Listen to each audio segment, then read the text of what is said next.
So today, we're going to dive into the life and creative philosophy of one of Thailand's most fascinating artists, Thanakrit. He's a songwriter who is just brilliant at turning these huge life moments into music we can't forget. But his story, it did not start where you'd think. You know that classic question every kid gets? What do you want to be when you grow up? Well, that right there was his answer. And no, he wasn't joking. He'd seen one with his dad and was just blown away by this giant spinning machine. To him, it was the coolest thing on the planet. Yep, that was the dream. A dream that, let's be honest, is pretty different from the life he actually ended up building. So that's the real question, isn't it?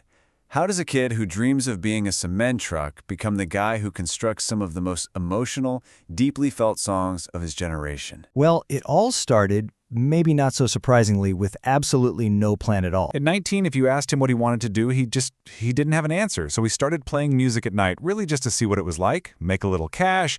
This wasn't some grand career move, you know? It was just something to do. And then you have one of those moments. That one random chance encounter that ends up changing your entire life. He was literally just at the mall with his mom. A totally normal day.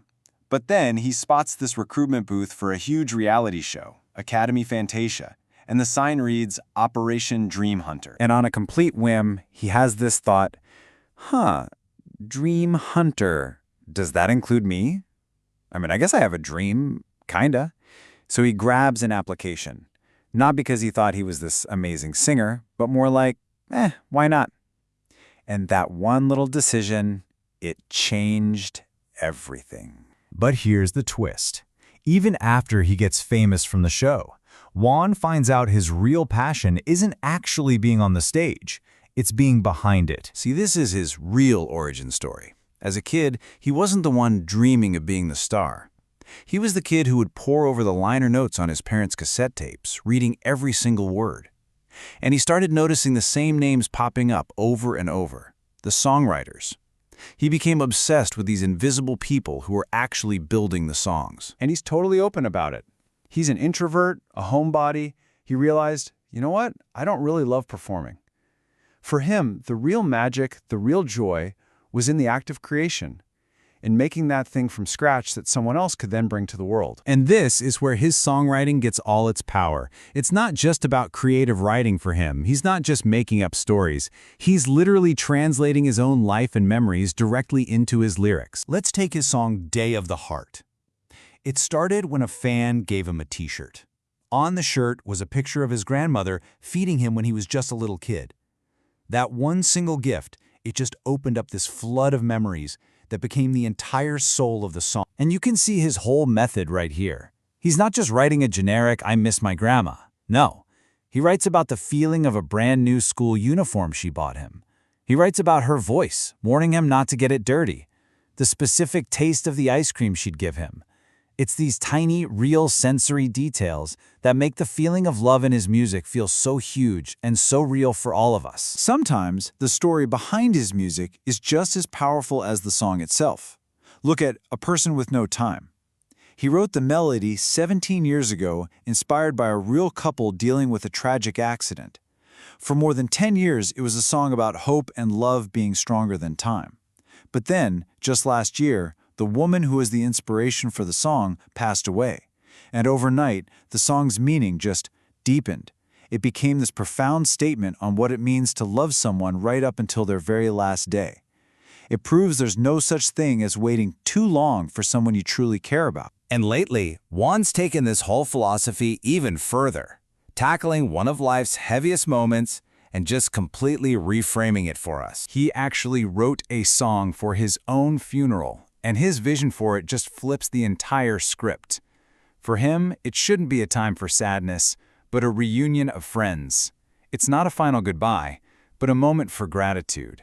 It's not an event about grief. It's a celebration of connection. And you know where this idea came from? A really simple, kinda sad, but also beautiful realization. He noticed that as he and his friends got older and busier, the one place they all consistently showed up for each other was at funerals. The friend you couldn't get on the phone for months would drop everything to be there. So he started to see it not just as an ending, but as this powerful, bittersweet hub of friendship and love. So when you put it all together, What does this tell us about Juan's own happiness index? Well, it seems to be all about finding deep, profound meaning in the simplest, most essential things. His love for photography is actually the perfect metaphor for this. When he was younger, he traveled with a big, heavy bag, one camera body, and 3 different lenses. Then, over time, that became 2 lenses. And now, he just travels with 1 camera and 1 single lens. He learned that having less stuff actually forced him to be more creative and focus on what really mattered in the picture. Ultimately, when you break it down, his happiness is rooted in the basics. His family, his super tight-knit group of friends, his soloist crew, who he says are like glue. And just those quiet moments, sitting at home, being still, letting his mind rest. Sure, creative work is in there, but it's all balanced by these incredibly deep personal connections. And when you ask him about his own success, his answer is just so humble and so smart. He basically says that if you're the one who decides when you're successful, it's way too easy to just get comfortable and stop growing. He'd rather let other people worry about that, which frees him up to just keep creating and keep getting better. Thanakrit's life kind of shows us that our own stories, they're not always these perfectly planned out things. They're built from these random moments, these quiet observations, and the people we love along the way. And it leaves us with a pretty big question for ourselves.